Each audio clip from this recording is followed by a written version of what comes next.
2022 TET পাসদের যে ওই ঐতিহাসিক মিছিলটা আজকে হলো, তার জন্য 23 জেলা থেকে উপস্থিত প্রত্যেক 22 টেট পাসকে 2022 প্রাথমিক টেট পাস ডিএলএড ঐক্যমঞ্চের পক্ষ থেকে আমরা সংগ্রামী অভিনন্দন জানাচ্ছি।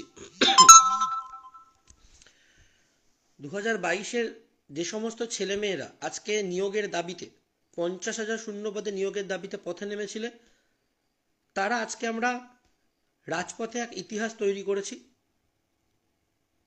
সরকারের কাছে খবর পৌঁছেছে যে 2022-এর ছেলেমেয়েরা আজকে পথে নেমেছে।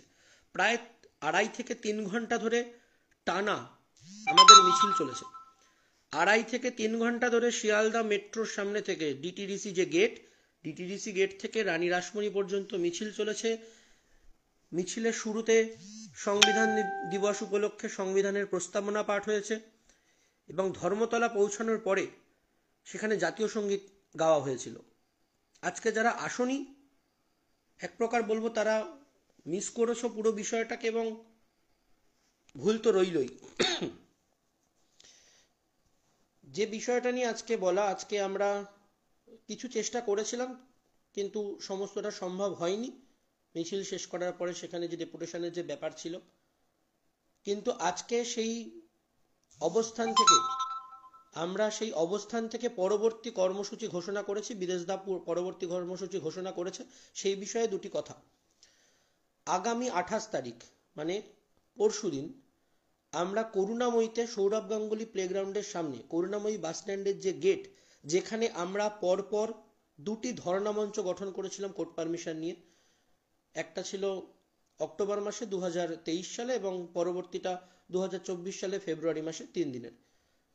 সেই একই জায়গায় আগামী 28 তারিখ আমরা অবস্থানে বসতে চলেছি একদিনের জন্য। সকাল 11টা থেকে আমাদের পারমিশন করানো। জানি অনেকে এখনো বাড়ি পৌঁছতে পারোনি, অনেকের হয়তো বাড়ি পৌঁছতে কাল বিকেল বা কাল রাত হয়ে যাবে, অনেকের কাল সকালে পৌঁছবে। তবু বলবো যারা পারবে তারা 28 তারিখের কর্মসূচিতে এসো। সমস্ত যা প্রসিডিওর আছে সমস্ত প্রসিডিওর মেনে, সমস্ত নিয়মকানুন মেনে আমরা একটা ডেপুটেশন কর্মসূচির এবং অবস্থান বিক্ষোভের একটা পারমিশন করিয়েছি। সেখানে আমরা আমাদের অবস্থান বিক্ষোভ করব, আমরা অবস্থানে বসবো। আজকে যেরমভাবে 23 জেলার প্রায় 3-4 হাজার ছেলে মেয়ে একসাথে গলা ফাটিয়ে 50,000 শূন্যপদের দাবি জানিয়েছি, রাজপথ জুড়ে অবিলম্বে প্রাথমিকে নিয়োগ এবং 50,000 শূন্যপদে নিয়োগের দাবি জানিয়েছি, সেই একই দাবি আমরা আগামী 28 তারিখেও করুণাময়ী বাস স্ট্যান্ডের পাশে সৌরভ গাঙ্গুলি প্লেগ্রাউন্ডে অবস্থান করে সেখান থেকেও একই দাবি তুলব। যারা পারবে তারা অবশ্যই এসো। আর বিশেষ করে তাদেরকে আসতে বলছি, আজকে যারা উপস্থিত ছিলে না, আমরা যারা জেলার প্রতিটা জেলার অ্যাডমিনরা আছি তারা তো প্রত্যেকে উপস্থিত থাকবই। পাশাপাশি আজকে যারা ছিল তারাও অনেকেই থাকবে, অনেকে কি ভালো সংখ্যক ছেলেমেয়েরাই আসবে 28 তারিখ। কিন্তু আজকে যারা আসতে পারোনি বা আসনি, তাদেরকে অনুরোধ, আজকের দিনে যে জমায়েত ছিল সেটা বুঝে অন্তত তোমরা 28 তারিখ এসো। আজকে যারা এসেছে তারা তো সময়ের ডাকে সময়ের গুরুত্ব বুঝে, 50,000 ভ্যাকান্সির গুরুত্ব বুঝে আজকে শিয়ালদার রাজপথে এসেছে এবং রাজপথ কাঁপিয়ে গিয়েছে। আজকে যারা আসতে পারোনি তারা অন্তত অবস্থান কর্মসূচিতে এসো, সেখানে আমরা অবস্থানে বসবো এবং বাদবাকি যা প্রসিডিওর আছে সেই প্রসিডিওর মেনে বাদবাকি কর্মসূচি আমাদের চলবে। প্রত্যেকের কাছে অনুরোধ, আলাদা করে কোনো জমায়েতের জায়গা নেই, প্রত্যেকে আসবে এবং সেখানে শিয়ালদায় আসবে। শিয়ালদা থেকে মেট্রো ধরে করুণাময়ী মেট্রো স্টেশনে নামবে। আবারও বলছি, প্রত্যেকে প্রথমে শিয়ালদায় আসবে, শিয়ালদা থেকে যে যার নিজের মতো করে শিয়ালদা থেকে মেট্রো ধরবে, সেই মেট্রো ধরে করুণাময়ী মেট্রো স্টেশনে নামবে। করুণাময়ী মেট্রো স্টেশন থেকে 2 মিনিট হাঁটলেই আমাদের অবস্থান মঞ্চ সৌরভ গাঙ্গুলি খেলার মাঠের সামনে। প্রত্যেকের সাথে দেখা হবে আবার আজকে যেভাবে দেখা হয়েছে। প্রত্যেকে আজকে যতটা স্বতঃস্ফূর্ততা দেখিয়েছো আজকের মিছিলে, আজকের আন্দোলনে, সেই স্বতঃস্ফূর্ততা আমরা 28 তারিখেও চাইছি।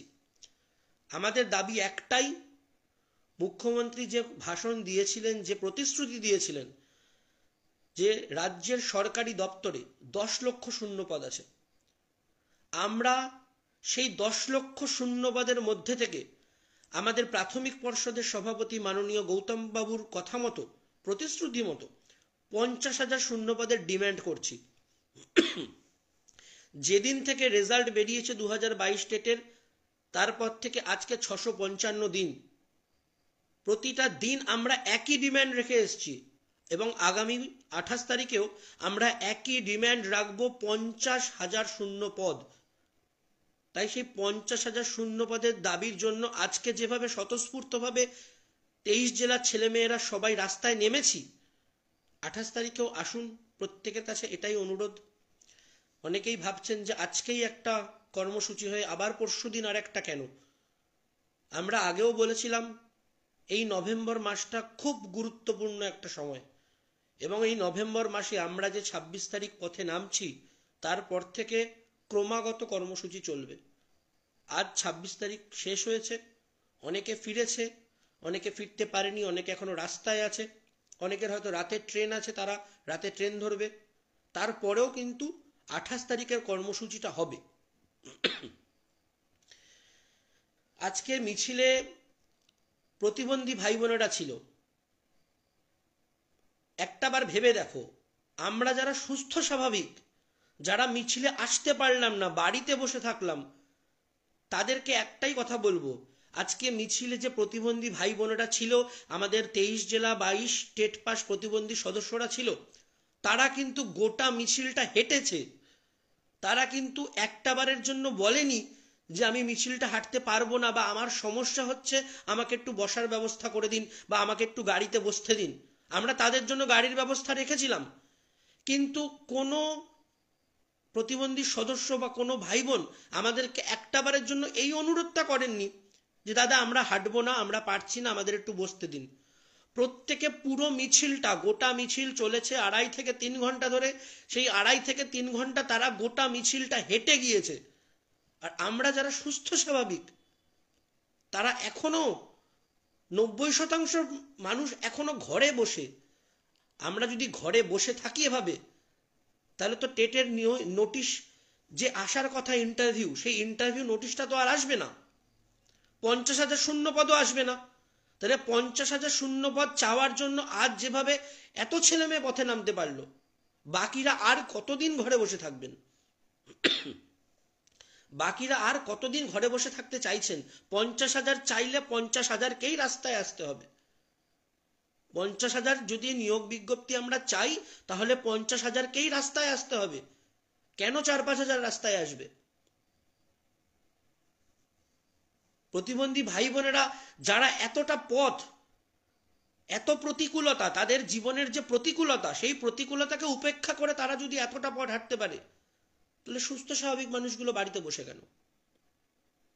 নিয়োগটা তো শুধু তাদের, বা নিয়োগটা তো শুধু আজকে যারা এসছে তাদের দরকার নয়, নিয়োগটা তো প্রত্যেকের দরকার।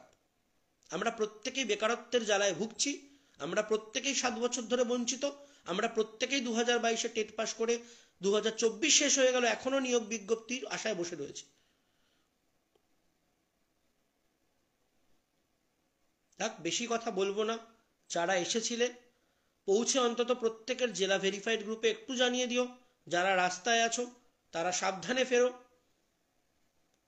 এবং উপস্থিত আজকের মিছিলে উপস্থিত প্রতিটি সদস্যকে আমরা সংগ্রামী অভিনন্দন জানাই, এবং আশা করি আমাদের এই লড়াই, আমাদের এই সংগ্রাম বিফলে যাবে না। ঠিক আজ যেভাবে আমরা মিছিলে হেঁটেছি একসাথে, ঠিক একইভাবে একসাথে প্রত্যেকে একদিন স্কুলে যাব, এবং সেই স্কুলে যাওয়ার স্বপ্নটাকে পূরণ করতে হলে বারবার পথে নামতে হবে, বারবার 50,000-এর দাবি তুলতে হবে। প্রত্যেকেই ক্লান্ত, প্রত্যেকেই টায়ার্ড যারা এসেছিলে, তাই বেশি কথা বলছি না আর।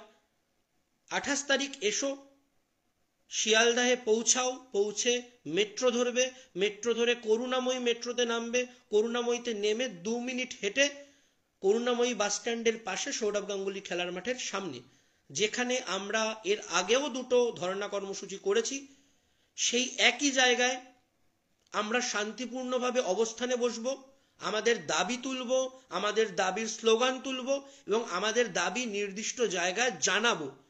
এবং তাদের থেকে যদি সদুত্তর না পাওয়া যায়, আমরা আধিকারিকদের সাথে কথা বলেছি, তাদেরকে জানিয়েছি আমরা 23 জেলার ছেলেমেয়েরা আসবো শান্তিপূর্ণভাবে আপনাদের সাথে সহযোগিতা করে।